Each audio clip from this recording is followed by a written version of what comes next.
Ito lang, meron lang tayong good news dito ng konti kasi ito. Gusto ko lang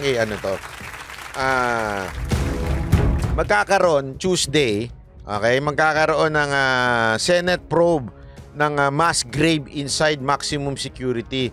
At buti na lang si Senator Tolentino ang hawak nito, Blue Ribbon Committee. So sana matuloy ho ito. Ngayon nung araw na ito yan, itong Tuesday. Inaasahan natin, Senator Tolentino, na talagang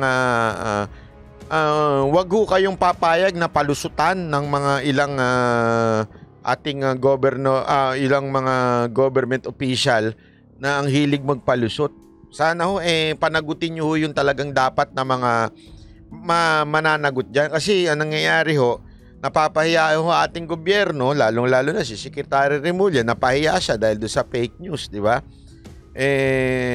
Alam mo, isang maganda nga dito kay Senator Tolentino, very professional naman po humawak.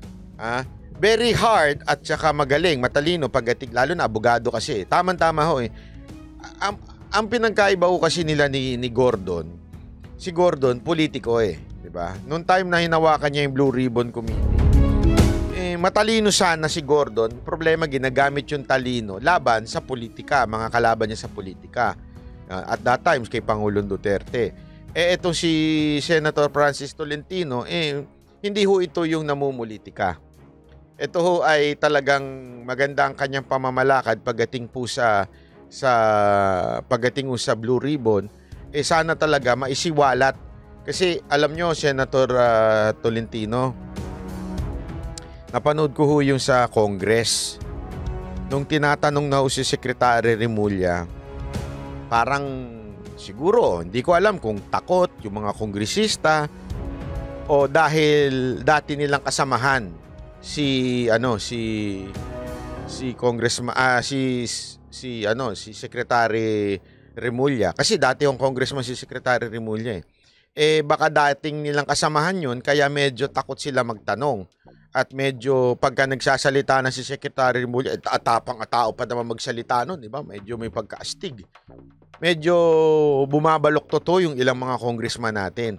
Sana ho sa inyo, Senator Tolentino, talagang alamin natin.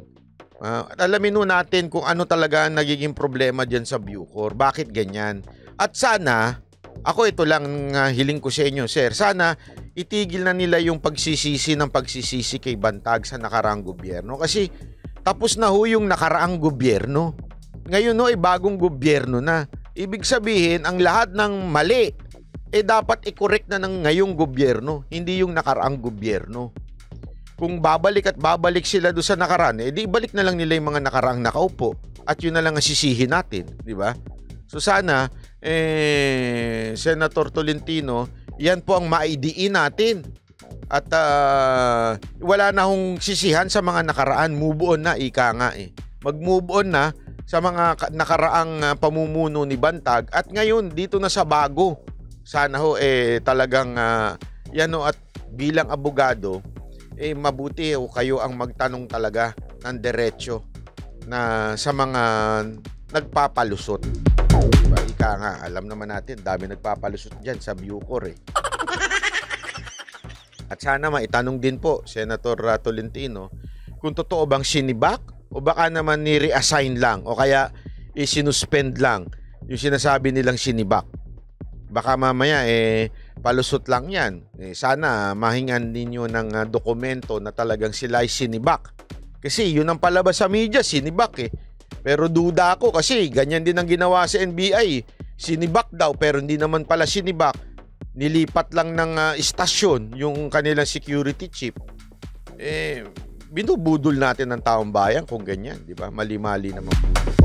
So, asahan po namin, Senator Tolentino, ang inyong pagkampi sa taong bayan at hindi ho sa kasino mang politiko.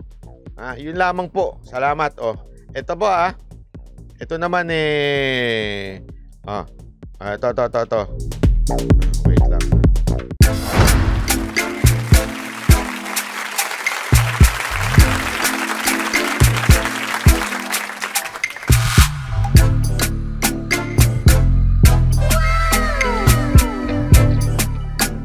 The next performance will start momentarily.